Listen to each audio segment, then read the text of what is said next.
What's going on, Washington football team fans? It's your boy back with another video. This video right here, I'm just going to double down. We could be an elite defense this year, but a lot of things have to happen and we got to go in the right direction. But before I get into the elite defense thing, I want to tell everybody, don't get caught up in the hype of we should just win the division next year. Don't get caught up in that hype. Don't get caught up in the hype that Philly is just going to be in last place in the NFC East for the next couple of years. You can't get caught up in that hype too.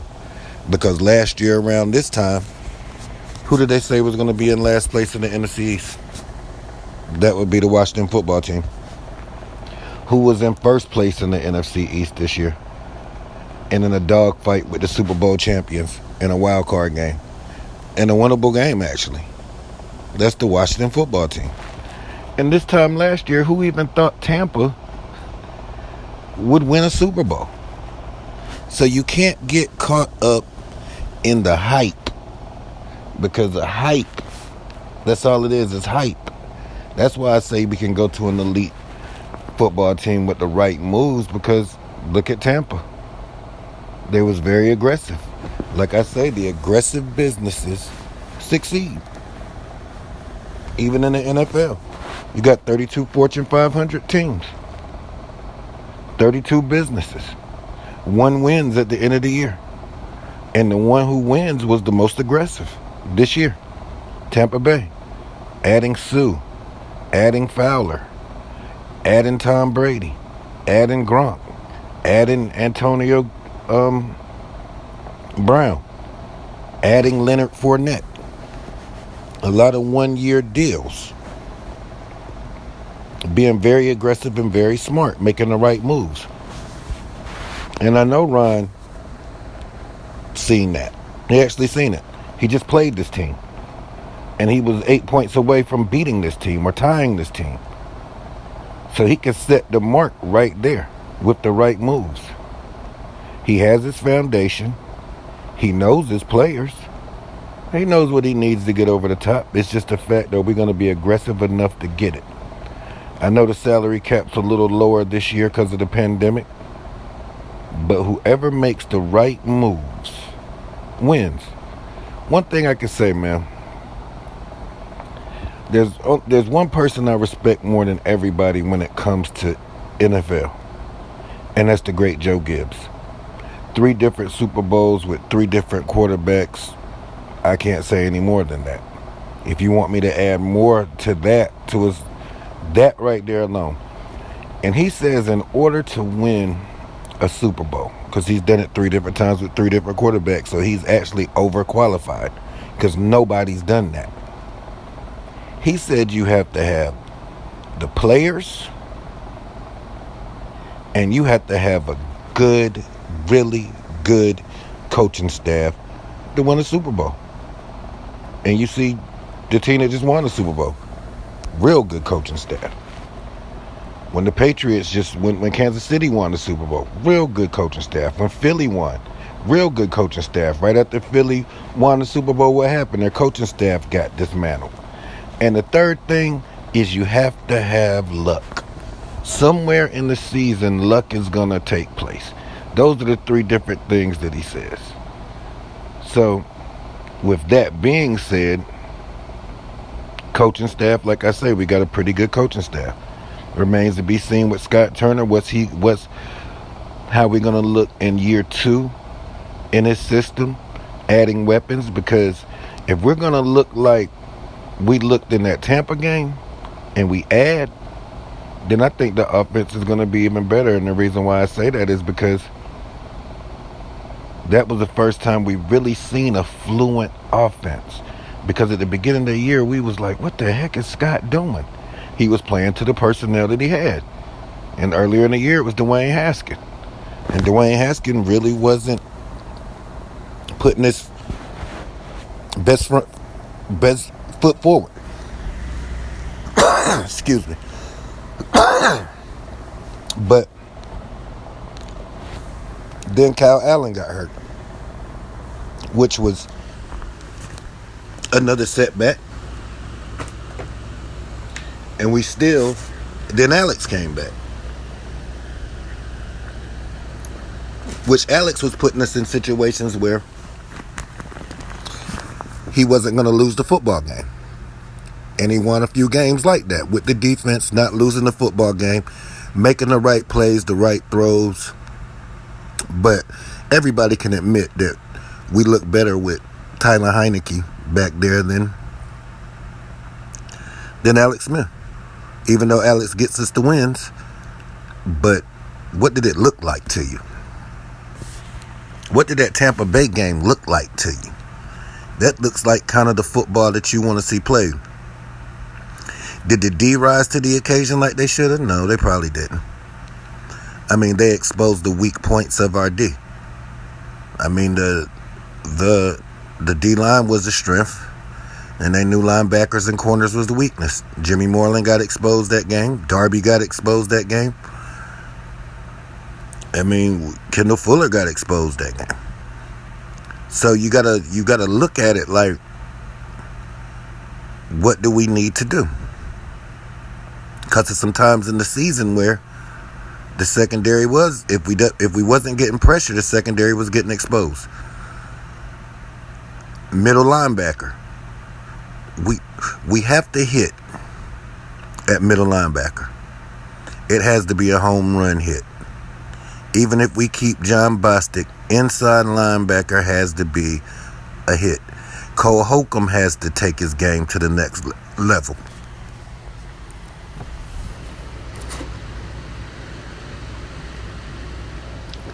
Chase Young has to take his game to the next level, which I expect. I actually expect that, because Chase was really going off of raw athleticism and will. Being doubled. Matt Ioannidis coming back. That should make a humongous difference in the rotation. Excuse me. And that's no knock to Tim Settle. It's just Matt Ioannidis is just a better football player. I mean, Matt actually could be our best DT on the low. I love Jonathan Allen. I love what he brings to the team as far as leadership goes. Ever since he's been here, he's been a leader. He was on some horrid teams when he got here, and I'm happy that he actually got to get back to the playoffs, him and Deron Payne, because that's all they knew in high school. That's all they knew in college. They're winners. They want to win. So I'm glad we put a defense behind them, and I think we're going to keep on moving in that direction with the defense. Ron knows we need linebackers. Ron knows we need corners. I don't think safety is that much of an issue as everybody wants to make it, because Landon Collins will be back next year. On top of, you would hope you get a good progression out of Cameron Curl, which I think he should progress next year. Going into next year, he's going to get better. I already explained that I think the game will slow down for Cameron. He's relentless, and he's a heck of a football player. Year 2 in the system. It'll be another one. This will be the second year in Jack Del Rio's defense.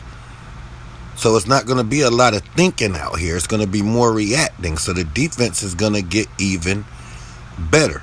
Even if we bought the same defense that we had last year back, they'll be even better. Reason why? Because you're not thinking. You're actually reacting. And when you're reacting, that means you know the system. That's why you could see the difference when Taylor Heineke was quarterbacking. Why? He knew the system. He knew the system. And he was just playing football. He was actually just playing football. And that's what you want. I just look at it like this. We have to hit a home run at middle linebacker. And we're going to have to bring a corner. Whether we bring Darby back or not, I still want another corner. Is Jimmy Moreland our future? I don't know. Unless he takes a leap next year. Get in the film room and take a leap.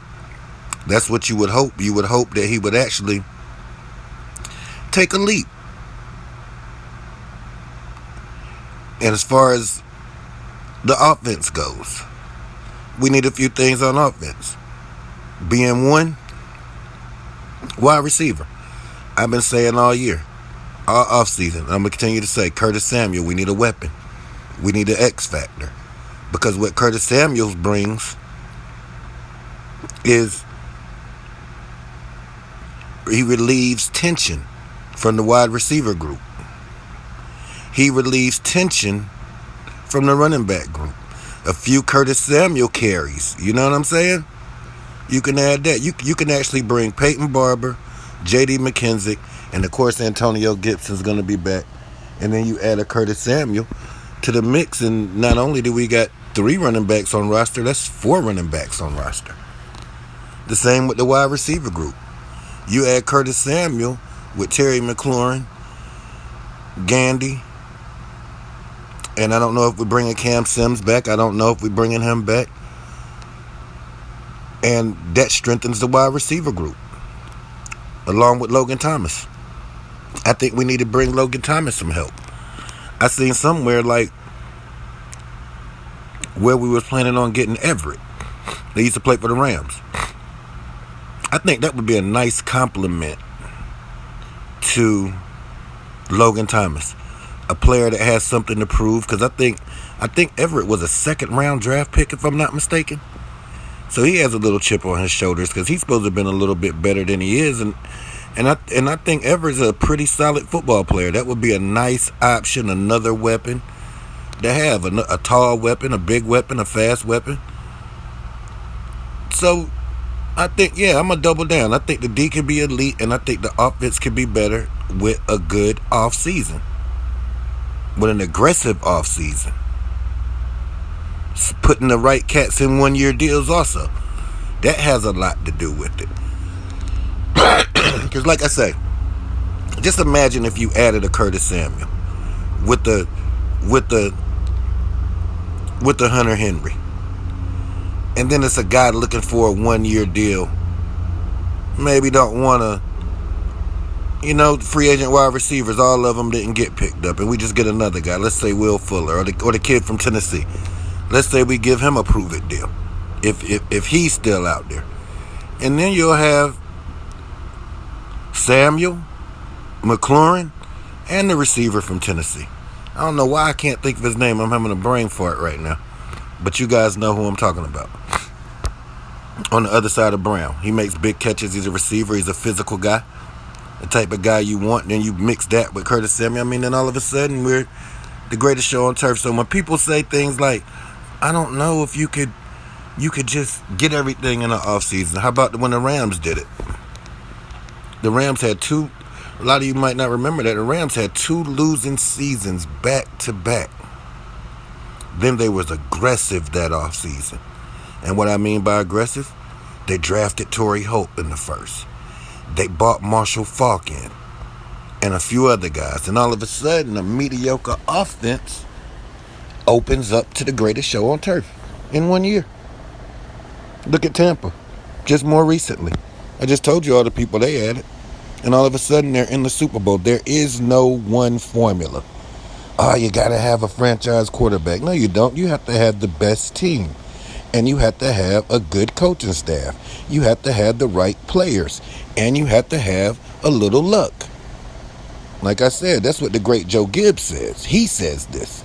A guy that's won 3 Super Bowls with 3 different quarterbacks. So, aggressiveness in the offseason can win you the Super Bowl. Making the right moves can make it the Super Bowl. And building this team. I think we should continue to build this team the right way. If we get a quarterback, I think we should get a veteran quarterback like a Sam Darnold, like I keep saying. But if not, I'm willing to roll with Taylor Heineke and Kyle Allen this year and keep making the team stronger, adding the pieces you need. And say if a Trey Lance is there at 19, we can pick him up then.